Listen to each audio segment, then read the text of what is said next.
Thinking of playing? Death Ride, Hafid Ridge.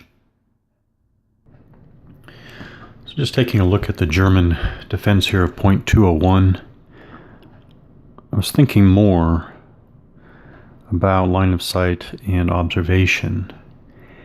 And clearly the graphic shows two separate hills, one hill in each hex.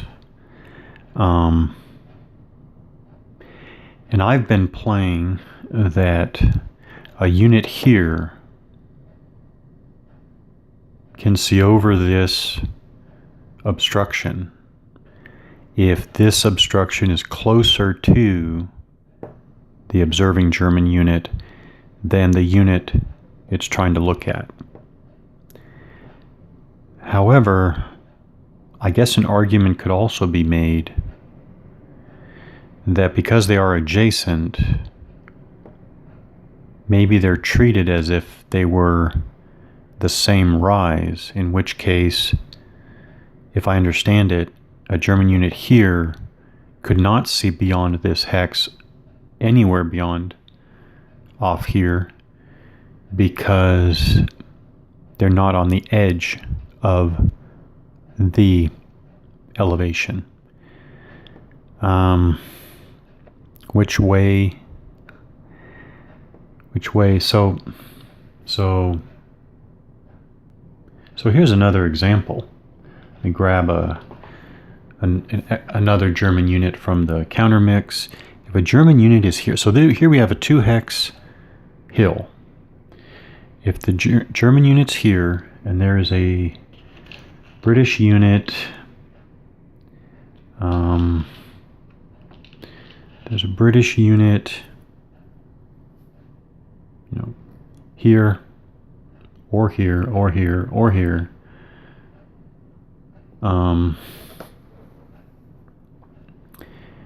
don't think the rules as written, the German unit here cannot see the British unit there because it's not on the edge of the rise. In other words, the German unit would have to move here and then it could see this unit because it's at a higher elevation and it's on the edge of the higher elevation. Whereas over here, the same German unit here can see the British unit there because I'm treating this as an obstruction that is between the higher observer and lower target. In which case I've been applying the rule that as long as the obstruction between the observer and the observed is closer to the observer, it can be seen over. But it would seem that in effect, these would be effectively the same. I'll review the rules and see if there aren't some, shed some light on this question. Line of sight. So maximum sighting distance is approximately 4,000 yards.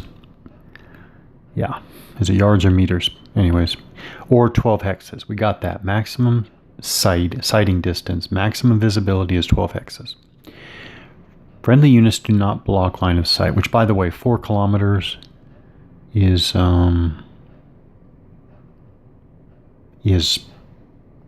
well, I have no issue with that. Okay, friendly units do not block line of sight. Okay, friendly units do not block line of sight, period.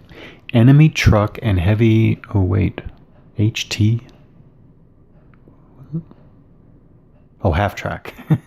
Enemy truck and half-track units do not block line of sight. So you can see and shoot through enemy trucks and half-tracks. Okay, normally enemy units block line of sight. But enemy medium and hard targets, those marked with light and dark brown dots under the defense strength. Okay. And plus weapons may be seen through enemy units up to the 12 hex maximum.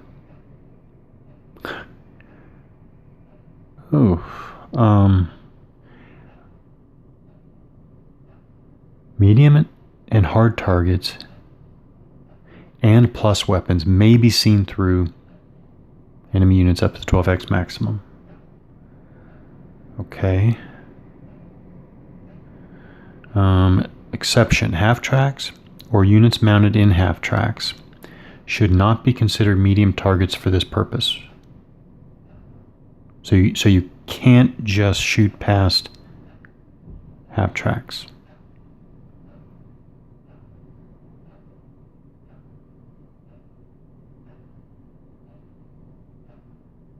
That seems to contradict what I just said before. Enemy truck and half-track units do not block line of sight. Then it says, exception: half-tracks or units mounted in half-tracks should not be considered medium targets for this purpose. And what are medium targets? Medium targets may be seen through enemy units up to 12. That makes it sound like half-tracks may be, or don't block line of sight.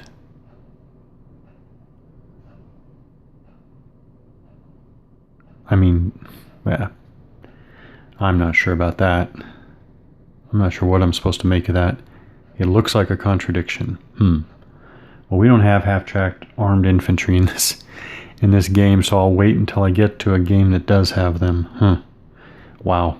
If any part of a hex is non-clear, then line of sight is blocked at the first such hex. So in this game, it's hex terrain, not quote-unquote real terrain. So it is a hex of terrain.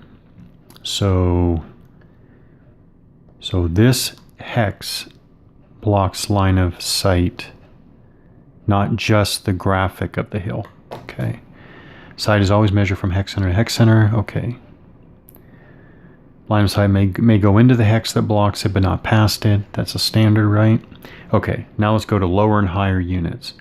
Line of sight from higher to lower. That's in this example. So let's start again with the German unit here. Line of sight from higher to lower or lower to higher terrain is clear, so they can see each other when. There it is. The firing unit is located on the edge of a rise. I assume they mean the edge of the rise, like that. Not that. And so line of sight is good. Okay, if you're on the edge of the rise and there's no terrain, hill, forest, or town that would otherwise block line of sight closer to the fire than the target. So this doesn't apply because it's not even on the edge. Although you could say that the other condition does apply, right? Because this hill hex would normally block line of sight, but it's closer to the fire than the target.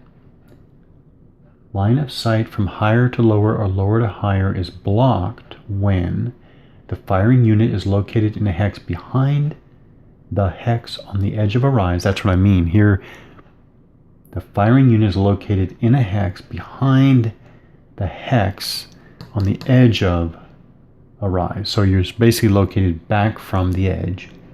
Or there is any terrain that would otherwise block line of sight equal to or farther away from the fire. It's blocked.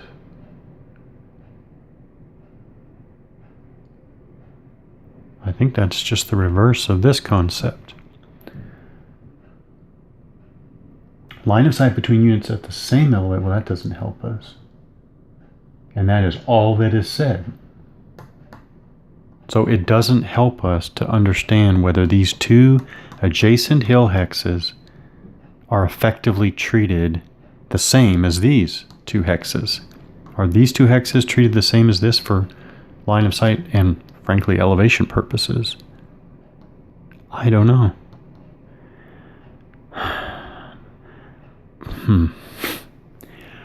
I was interpreting it the way that I was, meaning this unit could see this unit because this is blocking terrain that's between the two but closer to the higher than the lower. This was an interpretation, rules as written, to reverse myself and say no, line of sight is going to be blocked from here over this hill because what do you call it? What do you call it? Common sense says that these two adjacent hills should, in effect, be treated the same. Especially when in this game it is whole hex terrain. Common sense or rules as written? Common sense or rules as written? I don't know. I'm going to go with, I know what I'll do. I'll continue with rules as written for now, but this isn't sitting well. That's what I'll do. Okay, so I'll continue with rules as written as I learn the rules, but I'm not sure about continuing with that off into the future, or for future plays. So now it's going to be the German operations phase. We have a suppressed fire. I'm going to experiment with firing with a suppressed fire. So in general, I think this unit here, the Panzerjäger platoon dismounted, is going to fire at the tanks there. And I think it's going to be 10% reduction. Actually, wait a minute.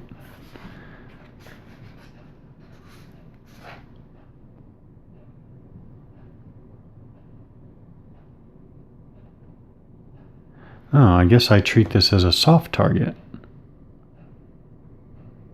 Yeah, I do treat it as a soft target. Okay, so it's 20%. It's going to lose 20% of its combat strength for attack. And on top of that, there's also going to be the die roll modifier.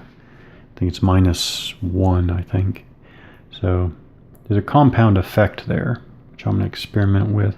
So that unit is going to fire, I know that. And then otherwise, I think... now I don't have to combine attacks, so 1, 2, 3. So I think maybe the remaining units are going to mass against... Yeah, I think one of those units, but just to give you an idea, but I don't think any of this has to be declared beforehand. I'm going to begin with the suppressed platoon's fire here, but I'm going to go ahead and make all the calculations. I just want to point out now that we are within range. We are within the what they call secondary weapon. We're within short range. Short range / secondary weapon range. So I think that I'm going to compute. So I think this is compounded. I think this unit is going to be firing 2 at short range against a medium target, reduced for suppression, and it's going to be firing the 3 at range 2 against a medium target, reduced for suppression. And I do believe, for future reference, that the unit could split the fire now. I believe the unit could fire that secondary weapon at this unit at range 2 and still fire the primary weapon out to a range of 6 hexes. So fire at some other target. 1, 2, 3, 4. Yeah, some other target back there. But I'll just, in this case, the unit's going to combine its fire against the close tanks there. Okay, bad luck for the Germans. Just to show, this is the calculation I get for the German unit. The secondary weapon against a medium target, the multiple is 0.5 or 1/2. So basically the secondary weapon type is halved. And then the primary weapon at secondary weapon range is 1.5. Yeah, so the 3 went to 4.5. Fractions are retained throughout these computations. So that total firepower was reduced by 20%. And I think that's, yeah. And so it's 0.73, which I do believe that you're going to look across the columns here, and I do believe that the attack needs to have at least the value shown here to use that column.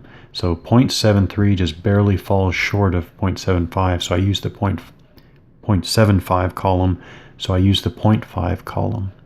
Unfortunately, they only rolled a 2, bad luck. They're subtracting 1 for that suppression level, and they're adding 1 for firing at a lower target, which evens out, and 2 is definitely no effect. Okay, real quick, the rest of the German units here combine their fire against this British tank unit. They got the column, the ratio is 1.67. So I used the 1.5 column. They rolled a 7 plus 1 for elevation, 8, which is an S2 result on the British tank unit there.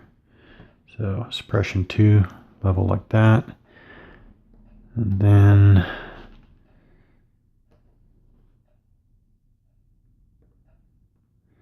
go like that. And I think that would be the end of the, these units want to stay in reserve.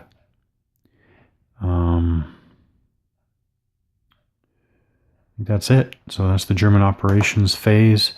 So then we would do the recovery phase. So the phasing player reduces. This would be reduced 2 levels.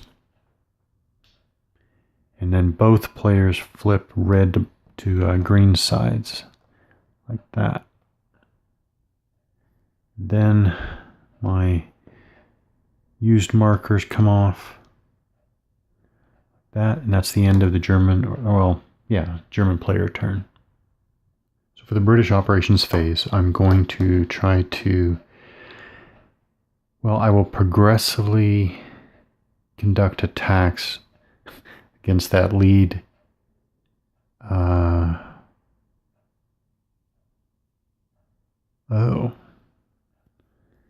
Actually,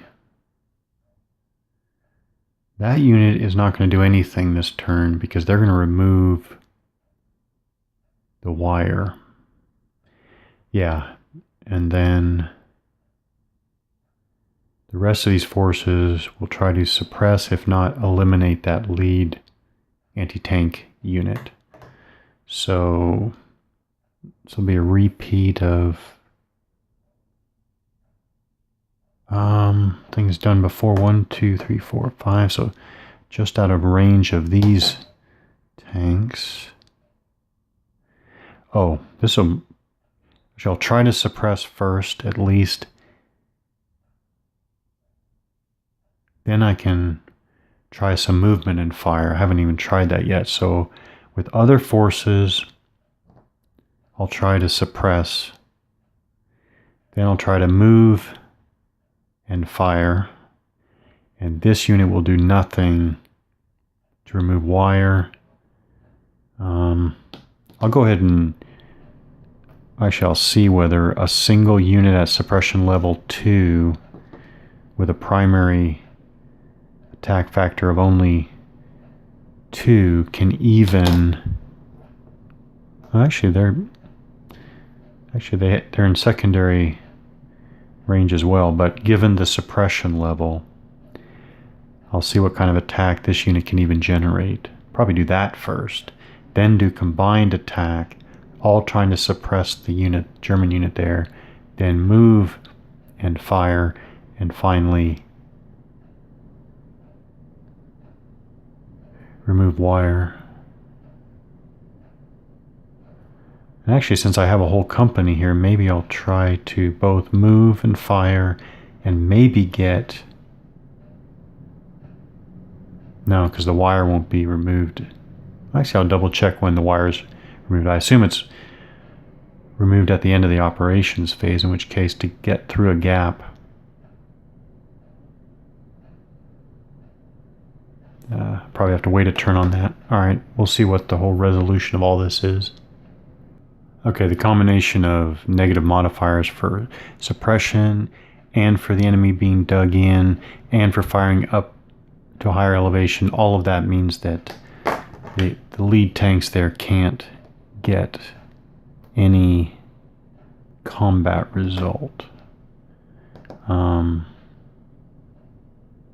Okay. I just want to talk a bit about this next attack. Two identical tank platoons here. First of all, let's consider their secondary weapons. They have a secondary weapon factor of 3. Secondary weapon range is 4. So, and it's a soft target. So that's German and British Army units with the dash. So that's quote-unquote normal units, you might say, against a soft target at secondary weapon, or it's the secondary weapon of our British Army units against a soft target at secondary range or short range. We have ×1 slash ×2. This tells us multiple for target greater than 1 hex away slash multiple for adjacent target. It's obviously 4 hexes away. 1, 2, 3, 4. So we use the first one or the ×1. Okay. Next, they each have a primary weapon factor of 2 out to a range of 5. So this is primary weapon at long range. Primary weapon at long range. So again, same line, primary weapon, long range, soft target ×1. So basically this is 3 plus 2 plus 3 plus 2 for 10. That takes care of that stack. Add to that the indirect fire of the 4th Royal Horse Artillery back here, which is a plus unit. So here, and here's our little example to remind us, yes, artillery with plus example, boom, 4th Royal Horse Artillery. Now we go artillery greater than or equal to 100 millimeters or a plus weapon against a soft target using the primary combat factor at long ranges ×2.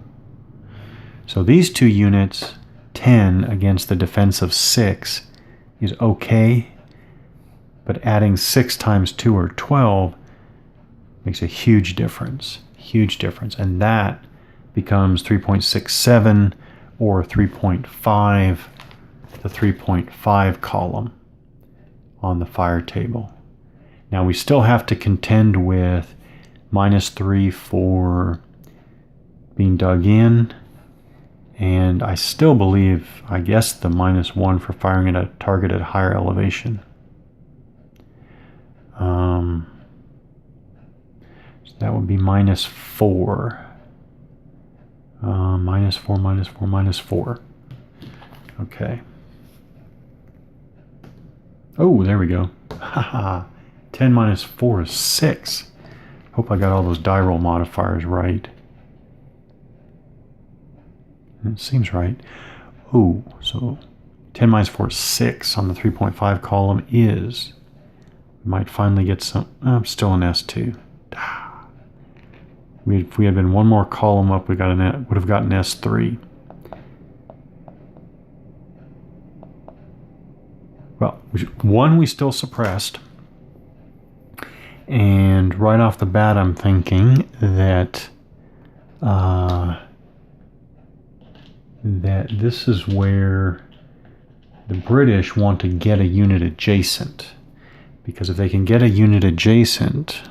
Oh, they're not going to do that because well, maybe I change it and have the tank move onto the wire.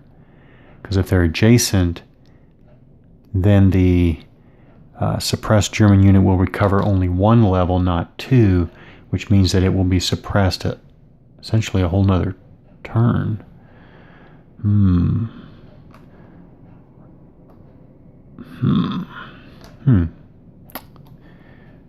There's something to that. So units may, like this unit, units may fire without penalty and then move up to half their movement allowance. So this unit is going to conduct a fire attack against the same suppressed unit.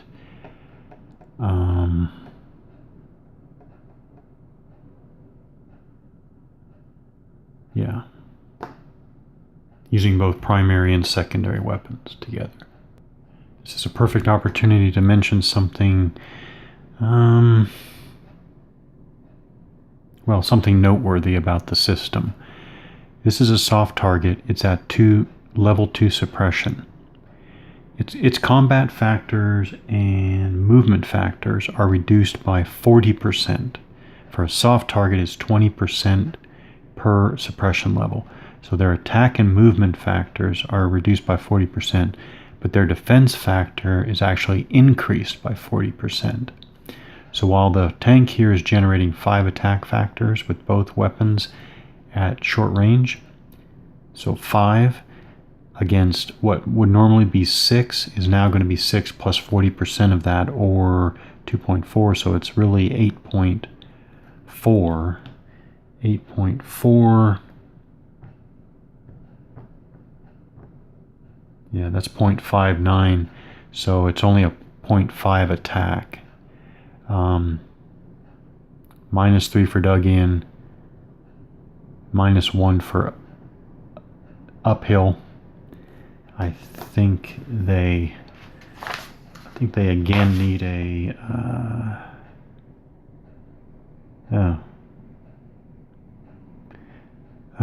can't even get a hit. Can't even get a hit.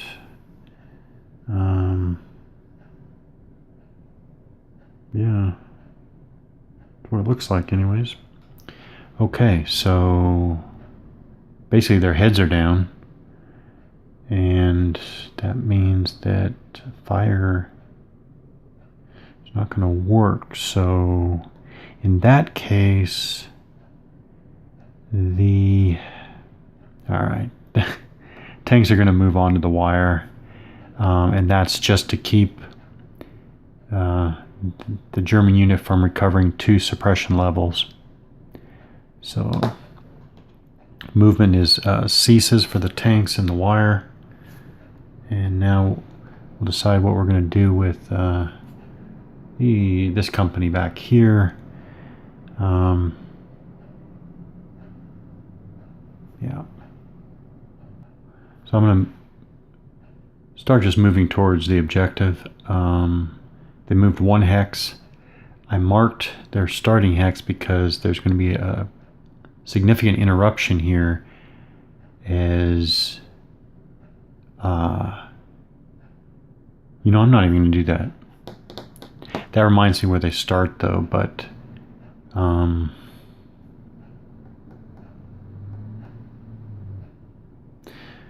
actually they're going to go, so 2, 4, 6, 8.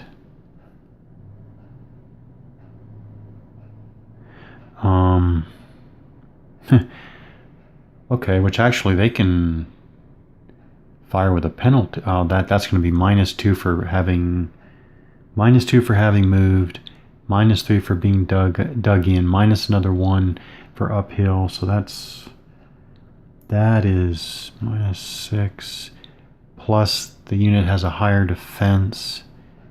5 times 4 is 20. Yeah, I'm doing quick calculations here.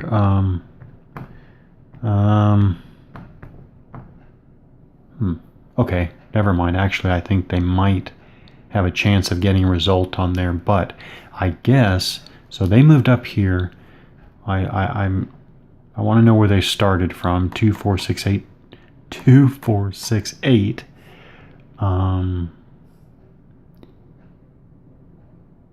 Now these units are going to use opportunity fire. Well, let's see what they can kind of fire they can generate. They can generate, okay, so it's only their primary weapons.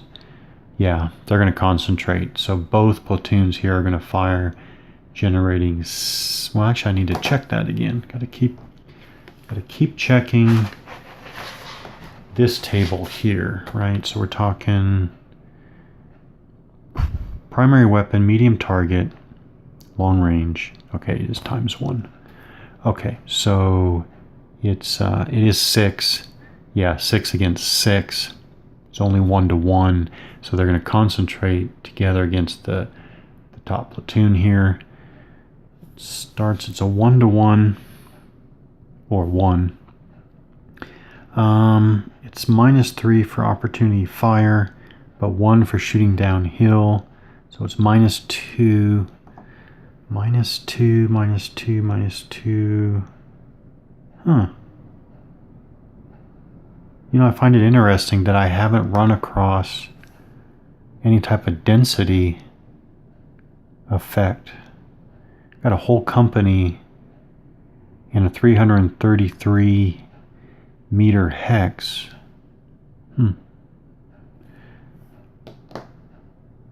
That's interesting. But anyways, so I guess it's -2. -2. Yeah, roll 4 minus 2 is 2.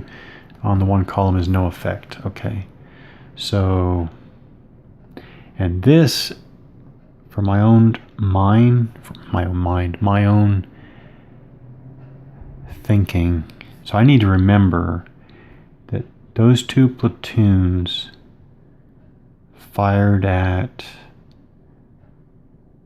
you know what I just realized? They just fired at the top platoon. Now I'm wondering, are they eligible to fire at each of these platoons if they want?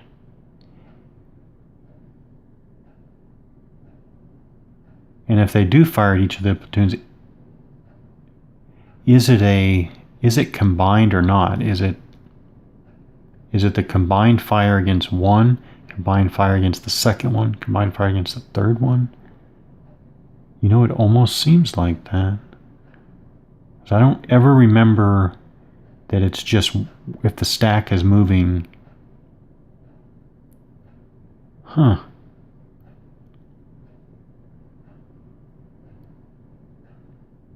I'm going to go ahead and go with that. Okay, so I'll do the rest of those attacks. So what I'm doing here, because I don't remember reading anything to the contrary, the 2 platoons together are taking their 1 opportunity fire attack against each of these platoons on the assumption that they're not probably going to get much further. Huh. Okay, well, we'll see what the results of all those attacks are. So, very bad rolling. They didn't even get close to a single hit. So the platoons made all of their opportunity fire attacks against each of these units, and that's done for the turn. So in principle, these guys could go zipping around here and actually crash into them, right? And I want to point this out. With the hill masking these guys... Oh, wait a minute. Is their fire not masked at all?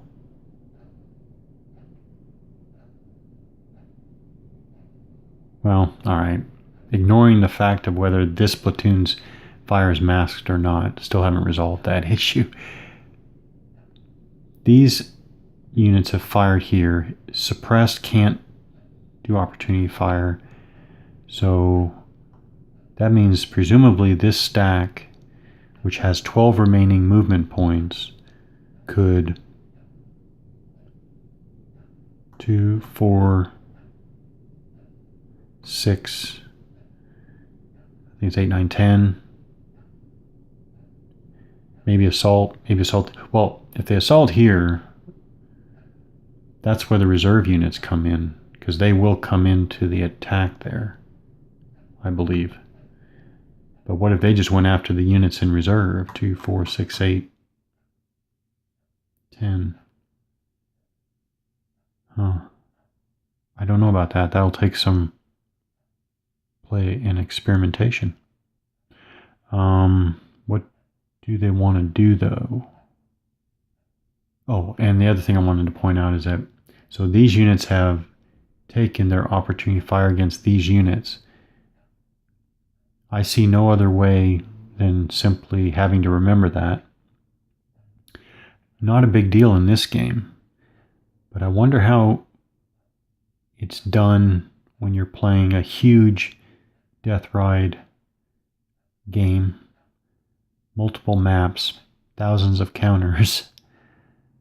I wonder if you still do it by memory.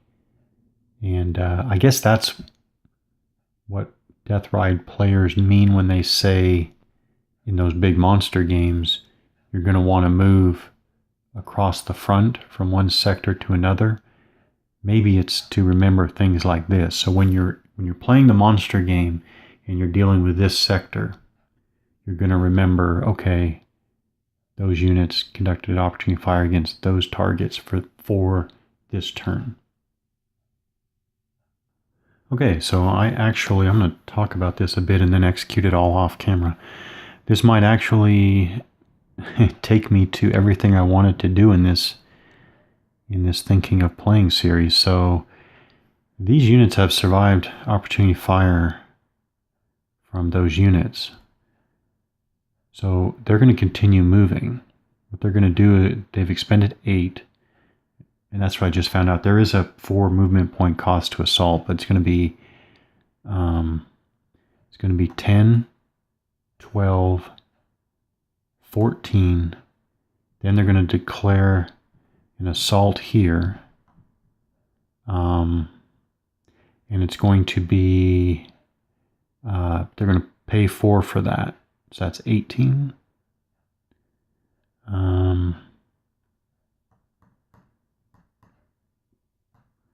Yeah, 18. So they have enough.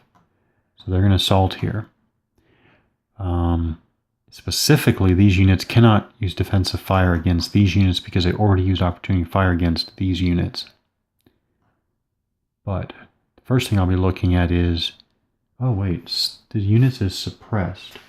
Suppressed units may fire defensively. So I think when the stack moves adjacent to this unit, they're going to conduct defensive fire. That's the first thing. Now, ignoring the fact of whether this unit can fire opportunity fire or not, I'm just going to leave him out of the calculation period. So with the British here, then I'm going to activate what happens, look at activating the reserve. Does the reserve move up adjacent and take part in the assault, or does it assault afterwards? I'm going to check on that. But actually, I'm going to go ahead and do that. So 10, 12, 14. So I guess before, I think when they move adjacent to this unit, I'm going to do defensive fire for the first time. Suppressed unit though. Oh, and now when I calculate the fire for that Panzerjäger dismounted platoon, it's going to be adjacent fire. There's a lot of firing going on, but I really don't have a problem with it. I really don't. So I think later when I get more experience, I'll talk about my impressions of how much fire is going on. But I started to compute the defensive fire for this suppressed Panzerjäger anti-tank platoon here. And again, because of, I guess, conventions that I've seen in other games, I just assumed he was firing at 1. I don't think he's firing at 1. I think he's firing at each individually. Because units may perform defensive fire as many times as enemy units, plural, move into an adjacent hex during the enemy player's operations phase, as long as they did not previously fire at that unit or stack using opportunity fire. So similar to the opportunity fire earlier, does this platoon conduct defensive fire against each of those platoons? They're not very high odds attacks anyways, but I'll see what's going on here. Okay, real quickly. I went with the Panzerjäger attacks may attack each platoon individually in defensive fire. Basically, I figured out that the units cannot attain a result. That is mainly, well, that's almost, no, that is specifically because they're suppressed to level 2. Being suppressed to level 2 is dropping them in so much strength, and the die roll modifier. Basically, you get +2 for targets being adjacent. That's completely offset by being at suppression level 2. And then defensive fire itself has a -3 die roll modifier. So long story short, they can't even get a result. So that's good, and that is the effects of suppressing the unit there. So now I'll figure out the reserve unit, what the reserve units do with respect to this assault. Okay, while there is assault combat, I guess I should clarify this is an overrun. Well, this is overrun movement, which involves an immediate assault or assault combat. There's also a close assault phase. So the reserve status is really for moving these units after the British operations phase is done, but before the British assault phase. So I guess the reserve doesn't have anything to do with responding to this overrun attack. So, and now I just realized that at this point, I don't think they can even do opportunity fire. If they do opportunity fire, they just lose their reserve status at that moment.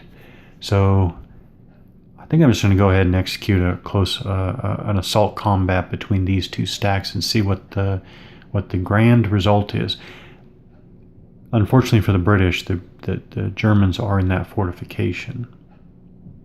So I tallied up all the attack factors, short range obviously, and it actually came out to 2.5 column, and then unfortunately it was -6 die roll modifiers because there's -1 for anti-armor defender against assaulting armor, -2 or -1 for being on the hill, and -4 for the or -3 for the fortification. And then assaulting a higher elevation. So -6, but the British rolled a 9, not bad. For a 3 on the 2.5 column, resulted in an R1 for the attacker. So they lost a unit, they retreated 2 and were suppressed to level 2, and the defender was suppressed to level 2.